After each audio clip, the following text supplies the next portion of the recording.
Hello and welcome back to the Real Music Show. Today's guest is Lee, frontman for Here Come the Crows in Swindon. How you doing, Lee? How do you do? Nice one for having me, Dan. Anytime, absolute pleasure. I've been really looking forward to this conversation. So, for people that don't know you who are listening, how would you describe yourself and your involvement in music? I would describe myself as an extremely excitable, passionate,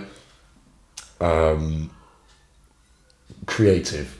I am a big shouter of the Swindon music scene. Big shouter. I love to champion the town and the creativity that's going on in the town. I've been grateful to have been a musician in the scene for 20 plus years. I would say. Before that, I had a promotion company. So I suppose creatives. I'm a creative, an artist. Trying different things in the different pies. I like non-vegan pies. I like vegan pies if I don't know it's vegan pie. One of those. In joke, nothing wrong with vegans. But yeah, I'm an artistic vegan, non-vegan.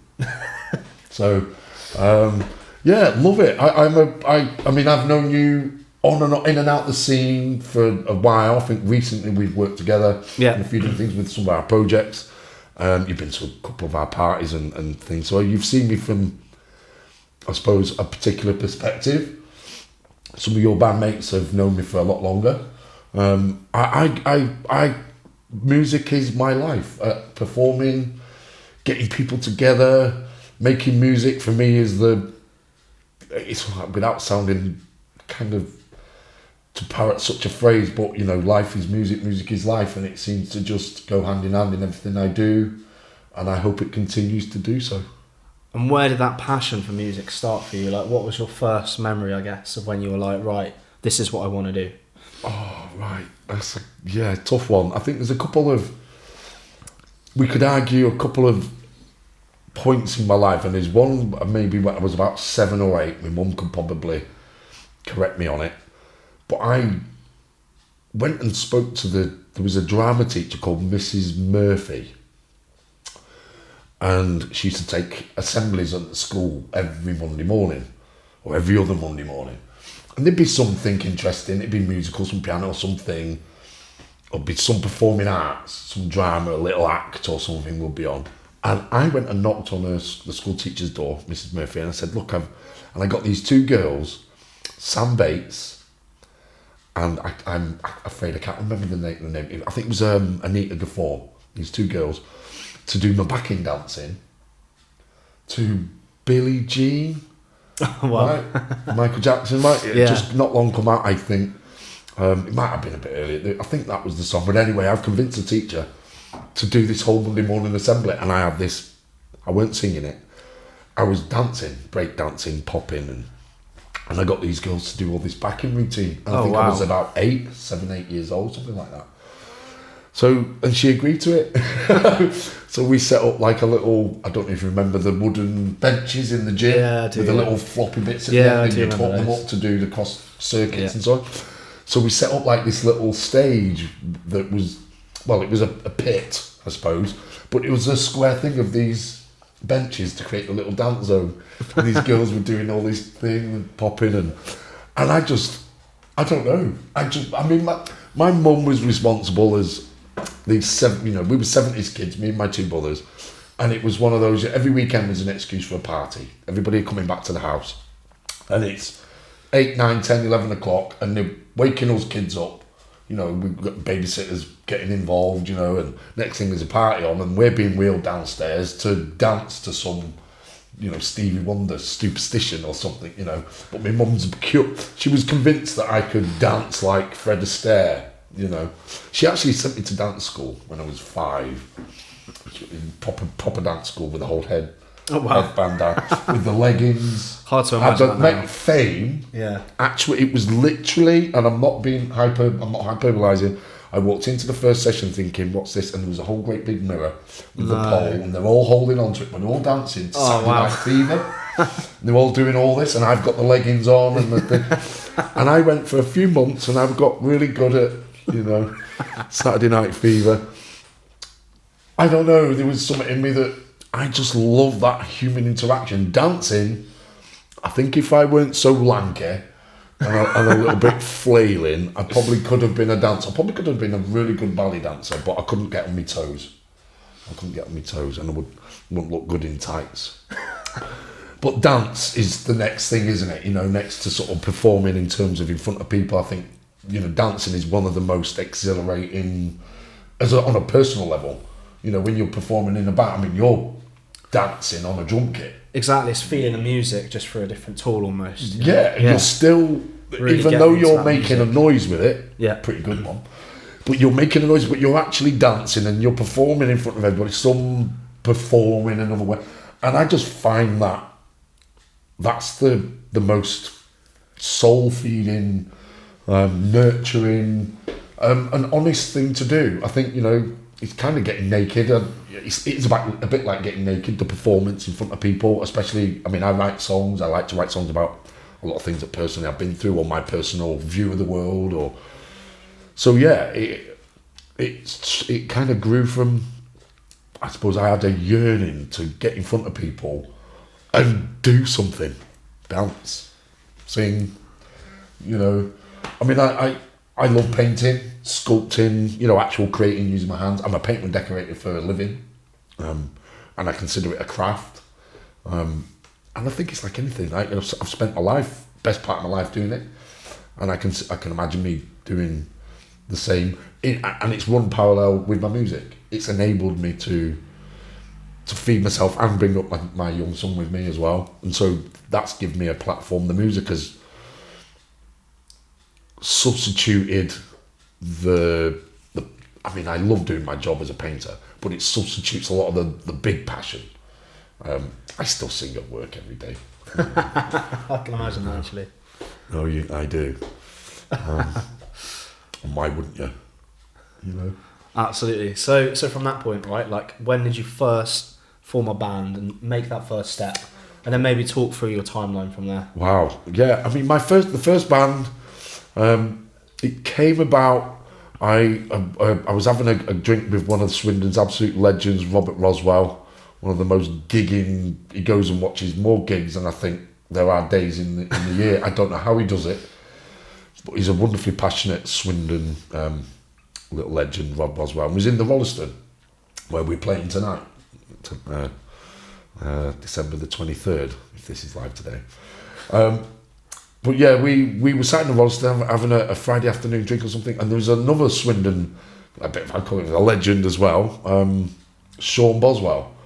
Does a lot of orchestral stuff. He had his band Boswell at the time, and we were all having a conversation, and the conversation come up. There was a band in Swindon called The Silent Getaway, quite a Doors type of feel band. There was Moog, Coog, drums. It was quite poetically space kind of rock. It was a good vibe, and their lead singer Sam Bates had just left, and Sean Boswell said, "Haley, have you ever thought about, you know, getting in front of a band?" And I love poetry, I love words, and prior to actually joining the band, I'd had a promotion company for a couple of years, putting events on a lot of the local venues, club nights, and sort of getting to know a few of the peeps in the local live music scene. And it progressed from there. I went to I said, I'll go for an audition, what can I lose? And we went to a dirty, dingy, sorry Stuart, studio out in Wotton Bassett. A lot of people might know it's a little place off a farm, and it was like an old little, you had to sort of climb through all this, decades of old carpets that had been lined on the walls, and it was just this really crazy dive, but what an amazing kind of place. It was reasonably cheap. It was a load of old school kit in there. Yeah. I'm sure you've probably rehearsed in some similar place, if not the same place. Stuart Scott's studio, is it 6 out in Bassett now? Oh, okay. Yeah. So it was a place that he had prior to that, going back, I guess, 20 years ago. And I went and did the audition, and it was I just felt like, oh my God, here's a band, this is my band, you are now mine. These guys, they had a gig, I think, a week later at the Vic. Yeah. And it was going to be one of the last ever, when Dave Young, God rest his soul, amazing Swindon servant,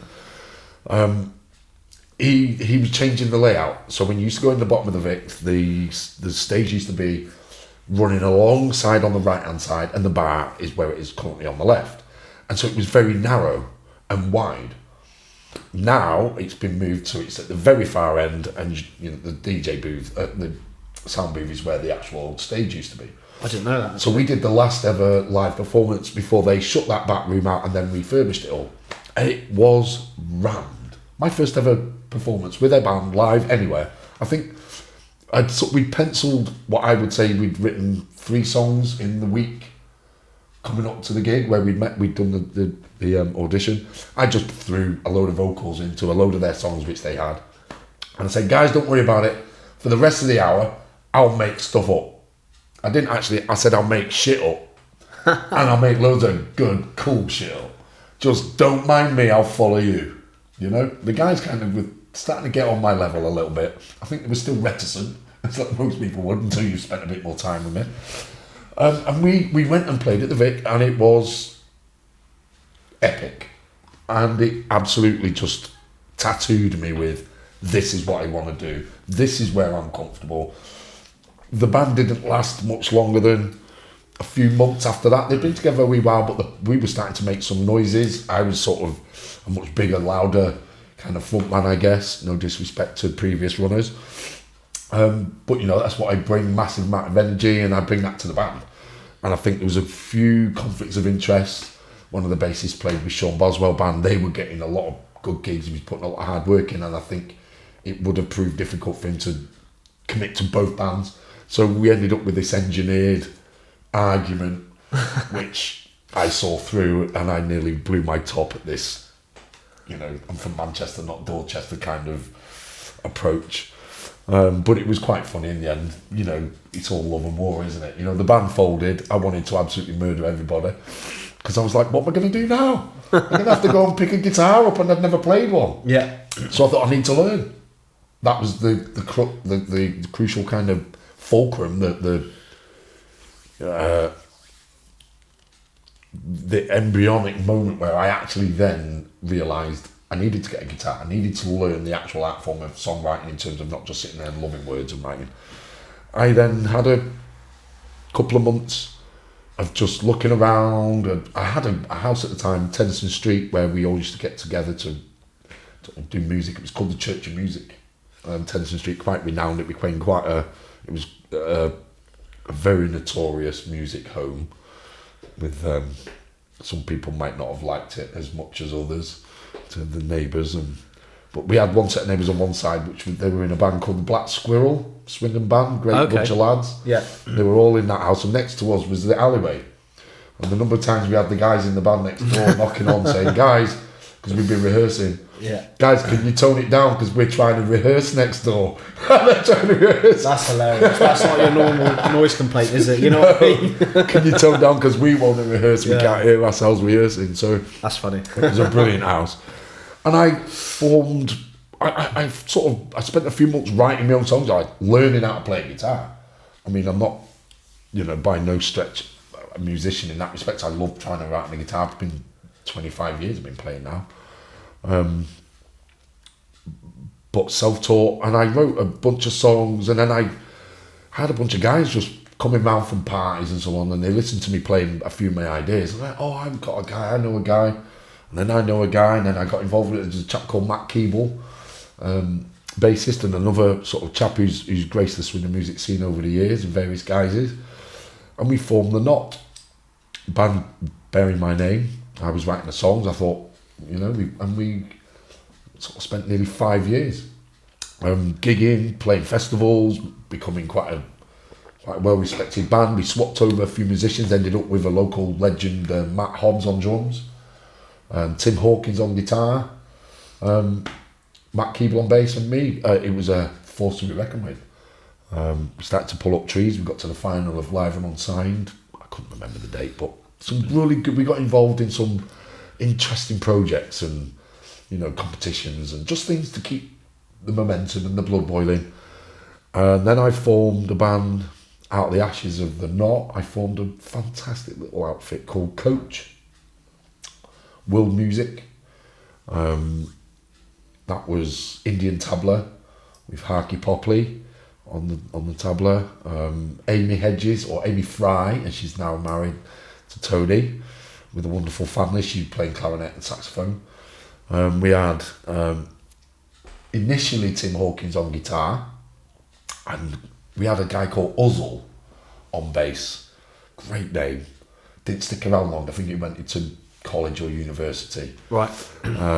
And so I went and asked Matt Keeble if he would come and join from the ashes of the old band, if he would join this coach operation, which he jumped at. It was a fantastic sort of switch in feels from kind of a punk rocky Iggy Pop style band to, this really cool Indian boom, boom, boom, kind of acoustic-y, very different. REALMUSICUK vibe, I kind of coined the phrase, but it was a bit folky, a bit poppy, a bit different. And I just love this whole new different kind of feel. We actually transposed a lot of my old songs that were this, kind of rocky, punky sort of vibe, and we just transposed them into this kind of world music. And we also then started writing in that style, as well. So it was a blending of, and then a creating with, and then that went for about 4 or 5 years. Had made some exciting memories and some good music, and worked with some wonderful guitarists. Tim left, and a relationship with an amazing guitarist, a lad called Sean Barry. He's played in a few Swindon bands, and he's just a wonderful human, but an amazing guitarist as well. And I'd been through, at that time, I'd just been through my drug addiction sort of time, which was quite a traumatic thing, and I'm gladly sat here speaking from the other side. But if it wasn't for the likes of Sean and the music, because the music gave me something to pour a lot of that, the anxieties and the trauma and the personal things that you go through with all the addiction and coming through it as a whole, I think music was a great way of me self-therapeutically dealing with it. Yeah. And I found I could refer back, and I look back at some of the songs that I was writing during that period, and you don't kind of realise, I suppose, subconsciously or psychosomatically, these things are manifesting, sometimes in the way I performed it, sometimes in what I was writing, and I just found it a huge life jacket. It was like a life jacket I could always just kind of turn to if I felt I weren't dealing with something, or a way of dealing. Yeah. And so I come through that, and Sean Barry was a key element in all of that. He used to come and visit once I was sort of, on the mend. And he ensured that I had contact with somebody who was part of the musical kind of thing with me. And we said, we're not going to start a band, we'll just get together and just have a little jam. Well, we did it every week. We'd come and see me out in Highworth. And every week over the course of a couple of months, his girlfriend would come and drop him off, pick him up a whole lot worse for wear, because we'd get through a bottle of vodka or something, chatting away. So every week she'd be picking him up, and he'd be like, I'd be pouring him back into the car when she'd picking him up later. But every week it would be, oh my God, what an amazing day. You can't wait till next week. So it went on for a couple of months. Before you knew it, we had 10 amazing bodies of work. We'd written these just sublime songs. Some Shower Me, Spin. We'd written some just First Breath, a song about the birth of my boy. There was these beautiful soundscapes. And we said we weren't going to form a band, but these songs were too powerful, too important for the situation at the time, and Spider Sense, we decided to form a band called Spider Sense when we said we weren't going to, and that went for, again, sort of nearly 5 years. And we formed like a family unit. We used to get together every week. We'd eat together, and then we'd write and perform and write together, and then we'd go and do these gigs, and it was just a real family unit, and Sean was part of that. We got Alex Drew, the drummer in your lovely little outfit, Men in Vests. He was a young little boy chap with a curly moustache. I think he was about 19. Yeah, I remember him then. We were looking for a drummer at the time, and so I happened across him, and I said, look, mate, we're a bunch of, hairy ass old dudes, we're not old, but, compared. Yeah. And I said to him, look, under no illusion, I think if we can get 3, 4, 5 years out here, you'll be loving what we do. You'll get some experience out of us. Hopefully you'll develop as a musician, and let's see what happens from there. Who knows, you know? And but I said, I'm under no illusion. I said, after 3, 4, 5 years, you'll be itching to maybe form your own band and do your own thing, and hopefully you'll have kind of learned a lot of the process of what that entails from working with us lot. We were running it like as professionally as we can, and we had some great gigs, you know. And he was what an amazing addition to the band, and we evolved over the coming years, 4 or 5 years, and then we come up to 2019, where just before the flu outbreak, we changed bands. I'd finished with the Spider Sense mob, and I formed a band called Be Like Water. It was just before the lockdown. We'd done a couple of gigs with a few different. Who I'm just trying to think of who I formed the band with. There was Marco Ribeiro on drums. We had Matt Chipperfield on guitar. We had Rob Hibbard on bass. A lovely chap, hard-working bassist called Rob Hibbard. Myself, we had a bunch of gigs going on, a bunch of festivals lined up, and there was things really starting to pick up. And then we changed name at a gig in the White Horse Country Club. And in the middle of the gig, Danny Nichols, the drummer at the time, taking over from Marco. We're doing halfway through a 2-hour set. We were having our little break. There were chefs at this gig, and we were taking advantage. 2 chefs, so we could go and get something to eat in between. The chefs would cook what you wanted. Yeah. This isn't how we normally get treated at any of these gigs, as you well know. But so we were milking it. And halfway through the set, this Danny's decided, I've come up with a name for the band. I don't like Be Like Water. I was like, well, it's my band. He said, but I've come up with this name. I was like, well, tell me then. He said, well, I like Here Come the Crows. I was like, love it. Absolutely, it was born to be named. And so that's where the current band is that I'm performing with and write with. There's been a few musician changes within that. I now have the most wonderful lineup.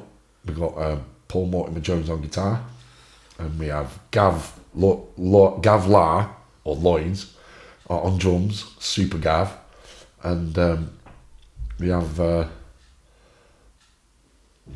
bassist as well, the big man himself, Martin.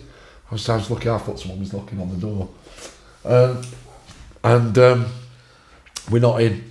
And so and then the band. So we've been the band. We did Lockdown together. I don't know if you know that. A good chunk of us did Lockdown together. I got all the band on Lockdown with us, and we did live shows every day online. You can go on the Here Come the Crows Facebook page and actually go back in the history and go back to the first week of lockdown. And every day we posted a little 20-minute. Well, we did a live performance every day, 20 minutes. I think we missed 3 out of the 4 months. You know, it was become quite a thing. We started off, I think, was in front of maybe 50 to 100 in views, you know, doing live, and then it ended up by the week, sort of 9, 10, 11, we was having, 5,000 views. Wow. Yeah, it grew exponentially towards the end, and what a fantastic experience. Yeah. Where are we? Present day. Here Come the Crows. Lots to unpick there. So, like, there is, yeah. With all of the different bands that you've gone through, you go through lineup changes. Talk to me about that process. How do you select a new band member? Like, what are you kind of looking for someone to be in your band almost? Well, being lucky enough to cherry pick anybody in a band to get into your band, I think, I'm sure you can agree. Yeah. It's a difficult thing to do anyway, just forming one and maintaining one. Yeah. I think when you lose somebody, in all the various formations of the bands that I've had, I think there was one in particular where I actually had to make a decision. So in the band The Knott, we had amazing drummer called Roy Baker, and we had a guitarist, a lad called Andy Dickinson, who was in the RAF. And it was at the time Afghanistan was going on, and there was all these deployments going on. So he would be going out to Afghanistan. Oh, wow. Every so many months.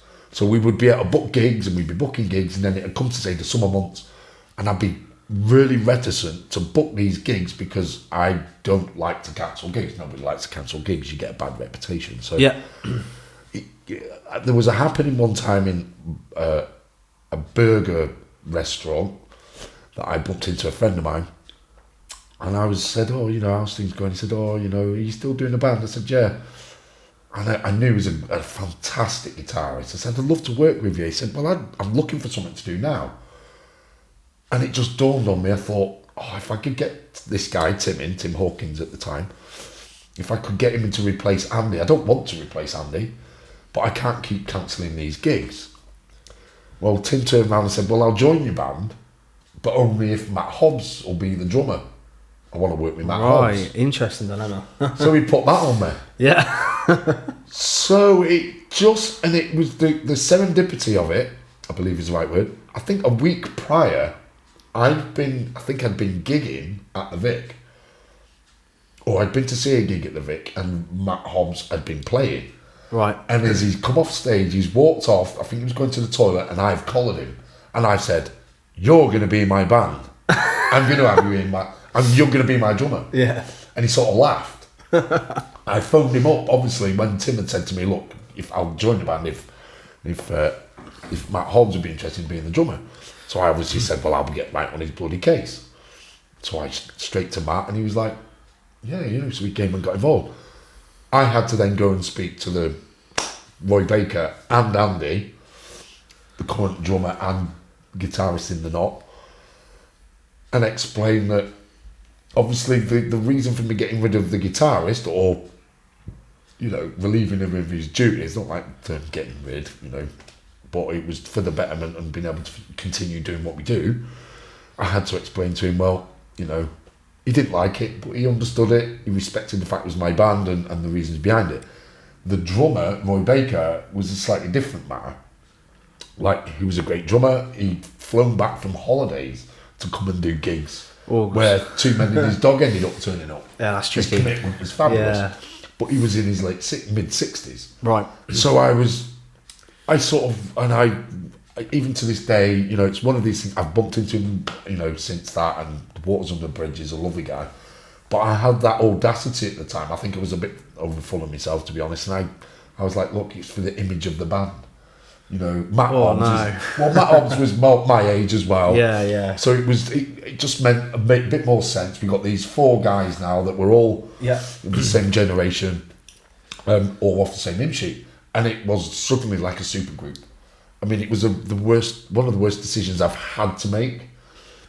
But it was a necessary one. It's like any business decision. You don't like sort of relieving somebody of their position, but you have to do it if you know that it's going to propel you to the next it's level. like a bigger picture. You got It's propelling it. Yeah, it's propelling to the next level. And I think absolutely, to go back, to the changing people over, I think that's what it's always been for me.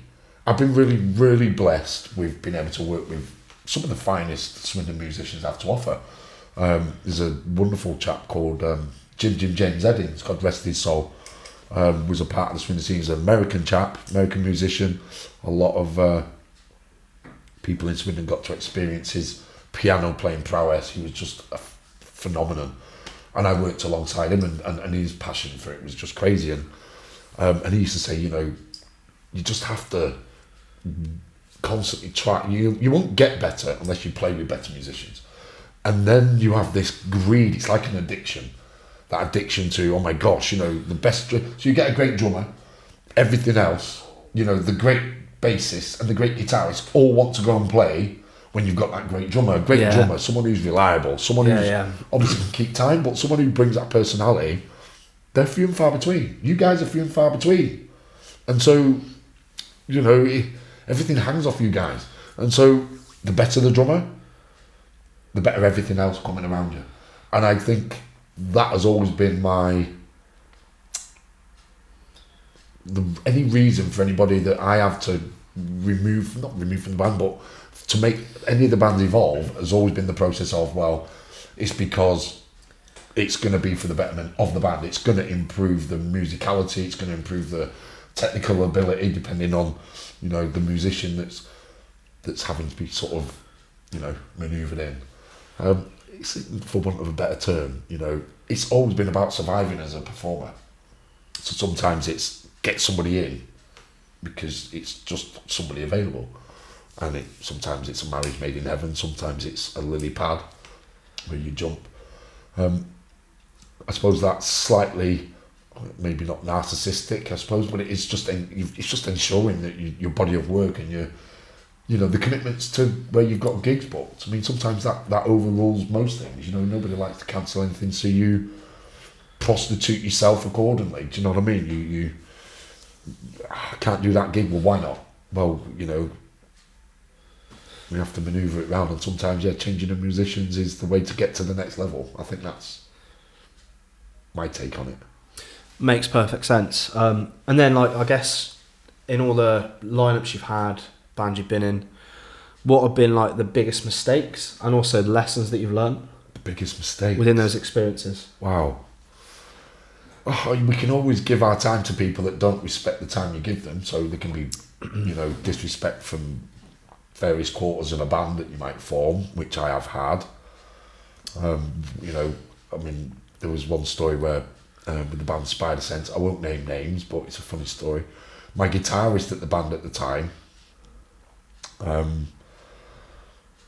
ended up with a friend of mine and a couple of friends with a white van who'd been hired by some ex-girlfriend to come and remove my washing machine and fridge from my home with a couple of heavies. That's random. True story, yeah, random. But she came to pick up some belongings that she'd left at my property when she'd been living there. And she turned up, and then I've gone upstairs to get some paintings to give her these that were hers, and I've turned around and these heavies there, and there's my bandmate with a wheel truck and my washing machine on it, flying out the hallway. And I said, well, out goes my guitarist and my washing machine. Yeah. You know, he said, oh, you know, I thought you'd prefer it if it was a friend doing it.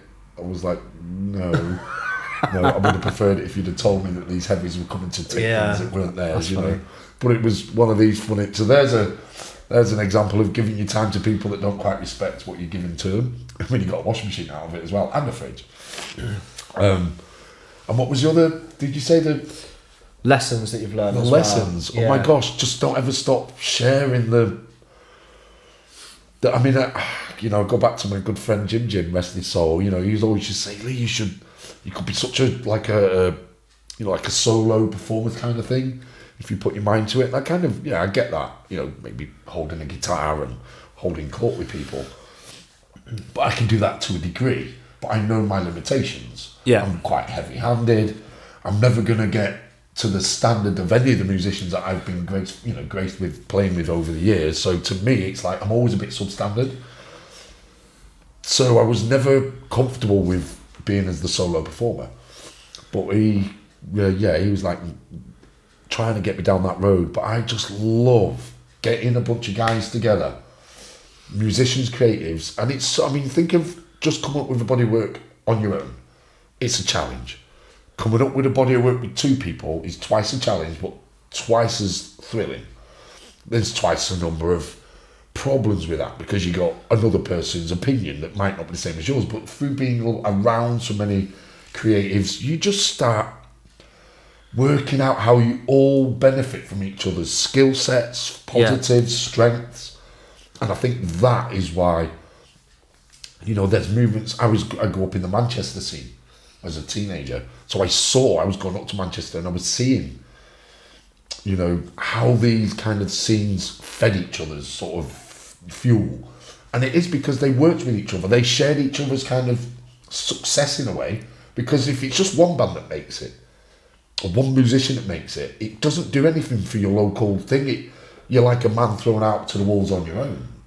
Whereas I think I love this charging forward with this whole, you know, a battalion of people that we've all been spending the last 20 odd years, you know, trying to create a scene by being part of the scene, by celebrating the scene, you know, pulling people into the scene, musicians, artists, you know.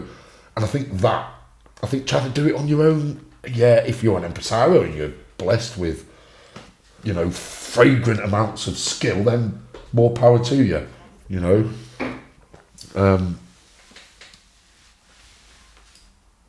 But, I do love the charging forward with the whole battalion. And I think when you start getting people out, then it becomes part of a scene. I think, you're sort of starting to see there's 3, 4, 5 bands that we're all kind of gigging and playing around. And they're all original, but they're all standing out. And they're not just pants original bands. They feel like they're really something. Yeah. There's You Guys Men Invest. I think there's Cello Rossini with his Love God and the Chairman. There's Kinetic from Catonic, sorry. Guys, forgive. Catonic out in the Marlborough Way, and there's also Here Come the Crows in there. Sorry if I'm not mentioning. Oh, there's another guy, Zed Regal, Swindon musician, who's absolutely pulling up trees. And it's all this local scene. And we've been totally aware of each other's movements and what's going on, and I think that's the important thing. I think that's what fuels me. I think that's what the lesson I've learned is keep trying to make it part of a bigger picture if you can, and I can. I love that. So it's almost like the sense of community that you're like drawn to almost. And like you said, like when you're in a group with other people, your creative ideas bounce off each other, and it can take songs and where you go with your music in a completely different direction. Yeah. I mean, I think of some of the bands I've been, I'm pretty hard hitting drummer, so I've made them sound heavier and like more energetic, and that's just my sort of influence on it. And having different guitarists, different vocalists, exactly the same thing. So obviously you've been in the scene for quite a while. Maybe talk about like how you've seen the scene change, and then I guess the bigger picture, the music industry. Well, I'm really, really, really blessed. Really, when I moved out of Swindon in '94, the Swindon scene was synonymous dance music. You had the Brunel Roos, Fruit Club, and everybody from around the country, they would flocking to Swindon. So I came to Swindon '94, and I was swept away with the whole dance music scene. Got to know a lot of the sort of really cool people in the underground scene here. Started going to all the club nights and after club nights and so on. And in '98, I got involved with a clothes shop called Class on Commercial Road. And the local scene, the vibing Swindon scene, was all dance music. There was no live music scene as such. Well, not that I knew of. And I moved here, and I thought this town has got potential. It evolved, and you could see that the dance music scene, the club nights. I started working behind the bar on the revolving bar. I don't know if you remember the Brunel Room. Yeah, I do. Yeah. You had the revolving bar, and quite often, if you'd had a few too many, you'd be up thinking you've just bought a pint, and then you're drinking somebody's tequila slammer, and you think, what the hell did that happen? And you got somebody irate on the other side with their pink cocktail, thinking, what's this about? So that was always quite funny. But I worked there for a while, and you could see the numbers over the couple of years. It just halved and then halved again. Right, interesting. Just people were not going clubbing so often. I don't know what the exact reason were. These things are trends and cyclical. Yeah. And I had the clothes shop about '98. I formed the clothes shop. Moved into the Brunel in '99, 2000, and we called it Koi, Koi. From there, I started a promotions company because I could see that there was all these pubs opening up in town, bottom of town. It was really quite prosperous, really. Lots of venues opening up. Mondo had opened up. The Broadwalk had opened up. Bedroom Bar. There was the Australian Bar. There was a few others. Lava Lounge. There was about maybe 6 or 7 bars all opened up in a very short space of time. So we took up. I started a promotion company thinking, start putting on DJs and sort of music nights. Yeah. And one of the things I thought was, well, I want to bring in the live music element, and I start having bongos. I know that sometimes it's always been a lot of the dance nights, but miking them up to the DJs, having sax players wandering around, having them mic'd up to the DJs, started bringing in girl dancers and making it more carnival in a local pub. Or bringing that sort of, the big party dance music scene, but bringing it to little pubs. And then we took it on tour to all the various pubs around in the, Swindon local scene, and it just blew. It went crazy. We ended up putting events on in the Punana, Longs Bar, Mondo. We absolutely covered the whole of town. And in the course of a few months, we just went stratospheric. I noticed that the Swindon music scene was really kind of up for it. And then I started because that was more the dance music scene, but I was starting to then dip my toes in the live band scene, which was very different. It was very secular. Yeah. I think there was just two places you could come and partake in that, and that would be the back room of the Vic, and at the time it was level 3. There may have been another pub or club here and there that had things going on, but at the time I weren't aware of it. Oh, there was the back room at the Prince of Wales. We used to put on little events up there. They used to do a thing. And that's where it all really stemmed for me. And I noticed the change there. I think that was the change where the Swindon scene, it needed to kind of adopt a new kind of flag-bearing, not motif, but genre, I suppose. The dance music scene, it stopped attracting everybody from the Oxfords and the Bristols and Londons, and Reading and so on, and Birmingham. They would all come from South Wales. They'd all come to Swindon clubbing. And once that attraction wasn't there, people could see a real dearth in the change of just the whole Swindon kind of mentality. A lot of people became quite, Swindon's depressing and it hasn't got this, and what have we got? Yeah. And yet from inside, as you well know, there's a lot of us still championing the town, and over the last, I'd say 10 years, the improvement of the bands and the music and the musicians in the town has gone through the roof. I mean, I could be plucking up a statistic here, not statistics. Swindon is second only to Bristol in the country for the number of musicians per capita. So, I mean, you just get that around your head. This little town of ours, when you compete it with Liverpool, Manchester, Birmingham, Newcastle, Sheffield, Leeds, pick a town, pick a city. The only place that has more artists per capita is Bristol, and that's just up the road from us here. Yeah. Everybody if they're not a musician, their sister is, their brother is, or they're an artist, or a writer, and I just think we're living in an absolutely purple patch of place to live. Yeah, and it's nowhere near the potential that it could have as well, I think. Not yet. But hopefully this is where you and I crossing paths with these opportunities to talk about how and where the Swindon scene come about, but also to celebrate actually what is going on in it, in the town. I mean, it is difficult in these times, post-COVID, decent wages going through the, out the door, and there's all these strikes and all this thing, all this winter discontent, and yet, I don't know about you, but I've just had one of the best summers of my entire life. Gigging, seeing so much love and sharing so much joy, and I mean, it's been one of the busiest years musically. I think I couldn't tell you, I think Paul said something like we did over a dozen festivals this year, plus I think in total sort of 30 plus gigs. So we're not going to complain or grumble. It's just fabulous to be a part of, and yes, Swindon has got so much more ready to really show the country, really. I think, and a lot, I think once it goes, I think it will blow. I think there's so many really good musicians. It will only take a couple to kind of open the viewing to what's going on in the scene, and who knows, I mean, I've got the Glastonbury gig this year, which really blew my mind, and there's also, which is something which I will absolutely use to come and use as a microscope to the Swindon music scene. Why wouldn't I? I mean, I'm, been able to go and exhibit what Swindon has to offer, I suppose, or at least carry the torch, flag bear for Swindon, much like Zed Regal, who's doing very similar things. He went and performed. He did so many shows at Glastonbury this year, and Notting Hill Fat Carnival and Bristol Carnival. This is a Swindon musician who's been trying his hand at the whole thing at the same time as I have. People forget. I suppose if people see bands or musicians or artists that's starting to do things that seem quite successful, and they think, oh, new on the scene, and they're not. Most of us are 15, 20 years in.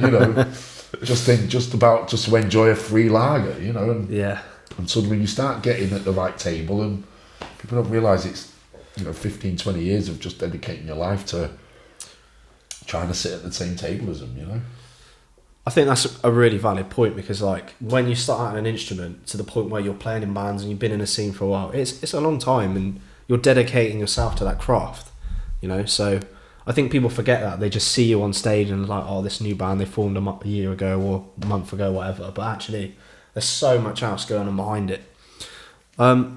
So back to the other point, what do you think's been happening in like the wider music industry? You know, we've got all these trends with social media, streaming, all that kind of stuff. Where do you see the music scene going in the future now? That's a tough one, isn't it? I mean, you know, the music scene tried to adjust to the whole download culture. I think anybody really knows anything, it's all about live performancing, getting performances in. I mean, you know, I'm lucky enough that I'm writing and constantly coming up with new material. So if we can get that out to the public and just constantly get things out so people can get to hear it, whether you get to make money off it, you know, back in the day people used to make money. I think you can make money by performing, obviously. Whether it's you know, if you substitute your sort of part of it by having to work a little bit to one side, I think there's nothing wrong with that. I think there's respect in that. The music scene is all about more of the performance these days, you know. I mean, it's very rare to try and get into that, you know, the big downs, you know, getting the streaming thing going on. Yeah. For me, I think there's a bit of a misnomer with all of that. You start looking into the streaming kind of success of a lot of these artists that are getting the hundreds and tens of millions, and you're finally getting these streams before they've even gone on there. These are things that are pre-programmed, it's part of the contracts they're getting, and it's not quite as real, and there's a lot of people looking into the, you know, that side of things. There's a lot of it, you know, but I think get online. I think podcasting is certainly going to be a way forward, especially for bands. I think there's going to be a lot of VR. I think that's a friend of mine introduced me to one of these new headsets, and you can sit in a room and it's like you're in the room with the other musicians and you can all be playing. It's mind-blowing. You think you're knocking over their drums and you're knocking your own plant pot over and you're in the room with them. It's next level. And you're looking round and there's no lag, and it's very disorientating, but you can see where it's going to go. And we could potentially say have a VR, you know, headset on now and interact with people in a way in their front room that is, you know, that's where I'm a novice at all this, but I think I'm certainly open in my mind to how that is going to be something we can just start introducing as just a tool, giving, you know, people want to see how some of the music's created, the processes, and without it being kind of scripted, as it were. And so being in your room and actually almost being in the room with somebody, I think is going to be an interesting thing going forward. You could be in with a producer. You could be in, you know, these things could be never ending in the possibilities. That's exciting.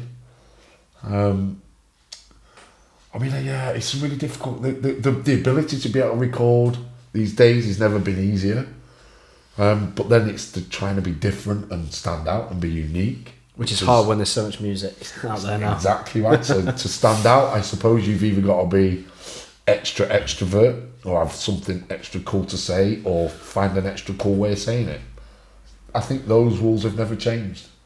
100%. And I think maybe that's what's missing, like in like the modern world in some ways, and the fact that, like, you know, all these bands in like the 70s, the 80s, they were like strong personalities, you know, they were artists, but they were also about like the personality and the person behind the music. I think that's what we need to like bring back a little bit more. And then also with COVID, I feel like everyone's just seeking more experiences, and, you know, live music is an amazing experience, and if that gets enriched through things like VR, that's super exciting. Yeah, but also, I mean, you look around. Where is the drama? Where's the theatre? There's a few bands, you know. There's a few acts out there. I mean, there's one lot, a Scottish mob, Colonel Mustard and the Dijon Collective, or, you know, they're fabulous, and, you know, they've got an amazing following, but you won't have heard of them as such, and it's because the media doesn't maybe not find it attractive. But they're an amazing outfit. There's loads of other collectives, you know, when you start digging. And it is, I suppose a lot of it is down to what the media seem as fitting their narrative, what they want to flower up. You know, I'm sure I'm not sounding it's not too conspiracy at all, but, you know, it is one of those right place, right time kind of things. And there's a lot of hard work that you got to put in to be in the right place, right time. Yeah, it's a strange one. A lot of these artists, where are the drama? Where are the big? They look like they've had somebody. There'll be some stylist that's throwing their clothes on them. You know, they'll be making them look like they're being a punk rock rather than being punk rock. Yeah, I think because we've gone so. There's nothing that will shock people now. I think that one of the latest trends is some guy. I mean, them guys from Bristol, they're great, but he plays his guitar, he plays bass in his pants. Yeah. I mean, okay, shock me. Well, wear a nappy. You know, that's what's next. You know what I mean? Yeah, I'm not going to be playing with nothing on. Yeah. You know, but that's, you know, these people, you can be tried to, just try and be the best individual. And these people that, where are they? Where are the sort of Freddie Mercury's where they're all flamboyant? You know what I mean? All right, you got your boy, where's your boy George? Yeah. You know, in terms of, I don't know, you know, we got Lady Gaga's. You know, she's kind of across the pond. She's quite out there. It's not a lot though, and I feel like, I mean, from my own experiences, when I go to festivals, a lot of the bands sound the same. There's only a couple that stand out. It's not like every band is very different and unique. You know, like you see like a whole day of music, and there's only a couple of bands that really stand out that sound different to me. And I think that's what we could probably improve on. For sure, but you'll probably agree that the bands that stand out are not the band that sound like the record. I agree, yeah. It's when they perform and it's for you.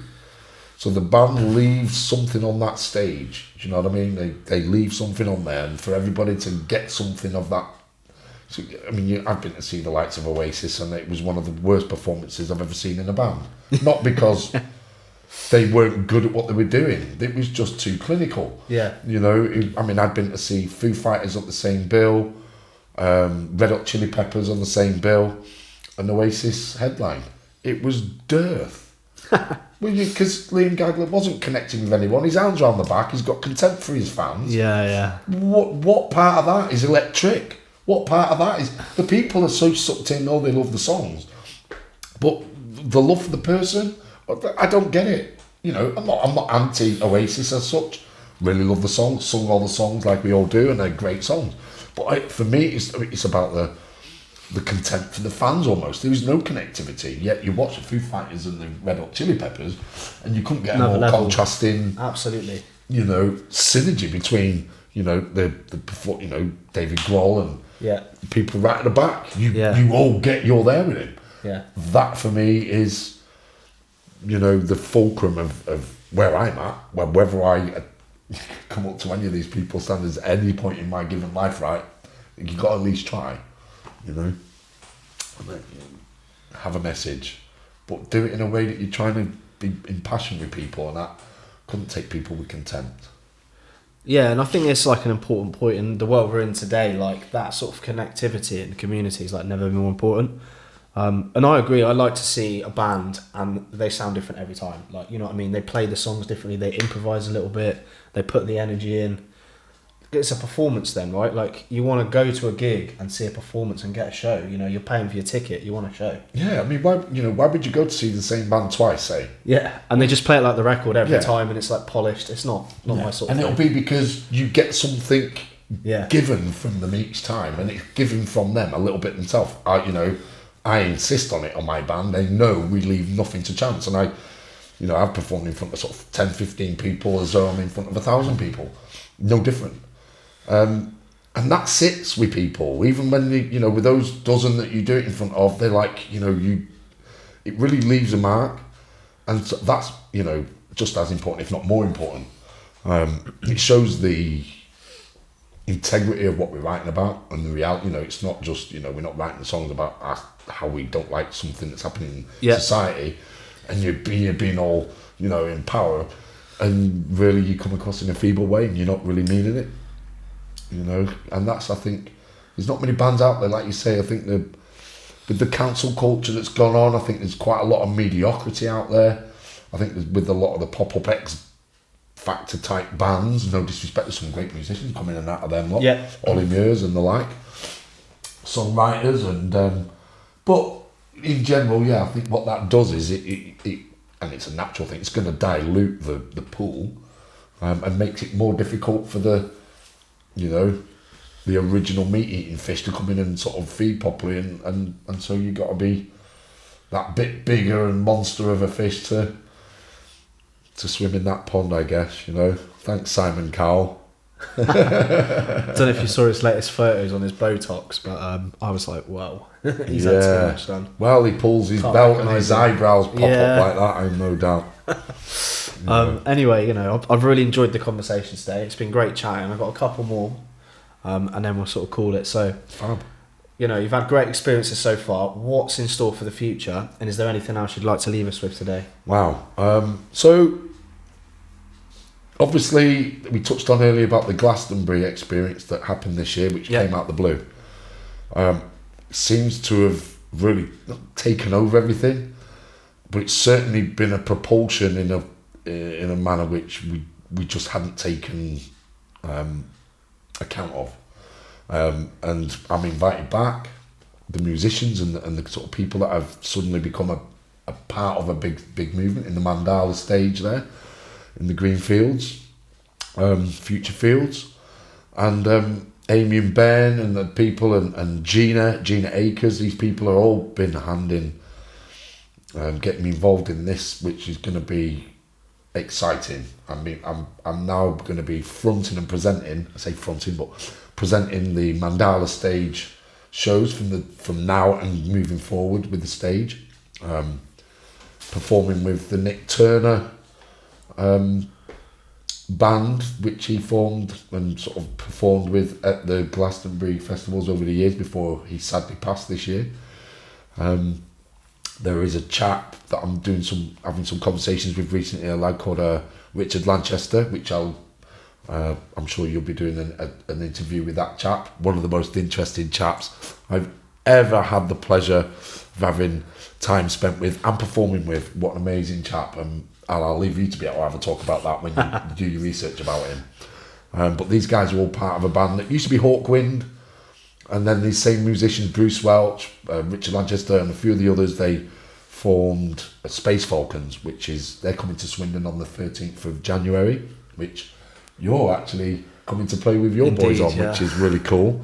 So there's lots to look forward to. I mean, I'm going back to Glastonbury to present, and obviously hopefully I'll be doing some more performances as well, but I'm also bringing and making contacts for the musicians as well there. So the plan will be, and hopefully it will happen at the festival as well, I'll be doing a podcast, which hopefully then will become a monthly podcast in Swindon, where I'll be working alongside or with you, or together, or we'll be collaborating, and but I'll certainly be championing your real music cause, but also it'll be bringing in some of the Glastonbury thing to Swindon, and hopefully some of the bands that I've been able to get the names, numbers, not look a gift horse in the mouth. Let's get these movers and shakers playing in our town, and I believe I'm the man that can make it happen, with the likes of yourself, with this wonderful community network of music that we're trying to share, but also with the sort of musicians that we can be bringing, with the likes of the Space Falcons, Will Hughes and his band. There's another band I'm going to try and get to Swindon called The Burning Glass. Do your research, they're amazing. Just recently played at Mr. Wolf's in Bristol just on the 3rd of December, and they were just awesome. So there's lots of opportunities, I think. If I'm going to play my cards right, play the long game a little bit. It's a long race. It's more about just enjoying the moment, but also realising that the festival, we're going to do the podcast.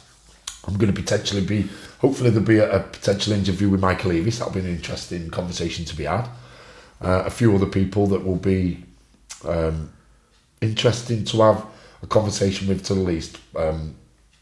Richard Lanchester will be one, but there's a few of the other stage owners in the Greenfields and the Future Fields that I'll be really privileged to be able to have this conversation with. I'll be talking about how the festival in Glastonbury is going to be moving forward, and I'm in a privileged position to maybe look and see how I can tandem that with what's going on in the Swindon music scene. Bringing the two together, I think, could be very exciting. I don't know about you, but I'm excited about it, and you lot too should be as well, because it's all going on in Swindon. That's what I'm excited about, mate. Perfect. No, that's great. And that's it. Is there anything else you'd like to leave the audience with today as we close out? Well, guys, keep championing the Swindon music scene. Anybody says anything about the Swindon music scene, please don't dress them down. Just politely tell them, well, just for your information, there are more artists and musicians in Swindon than there are second only to Bristol. So please champion them. If you look around town now, you've got some amazing murals carried out by, Cello Assini and, oh my gosh, I'm going to get shot by all the guys. The Swindon Artists Collective. Yeah. What they were called. Please write to me and complain. leejohnnott@gmail.com. But also, any bands, musicians, artists, writers, of any description, please either get in touch with you down at your Real Music, or either email me at leejohnnott@gmail.com, and we can maybe have a conversation about future podcasts, whether it's be with you or whether it be with the Why Not Swindon podcast, which hopefully will be coming up soon. Amazing. Thanks so much, Lee. Really enjoyed the conversation. Absolute pleasure. Today. Thanks for having me, Dan. Nice. Thanks for watching, everyone. See you next time.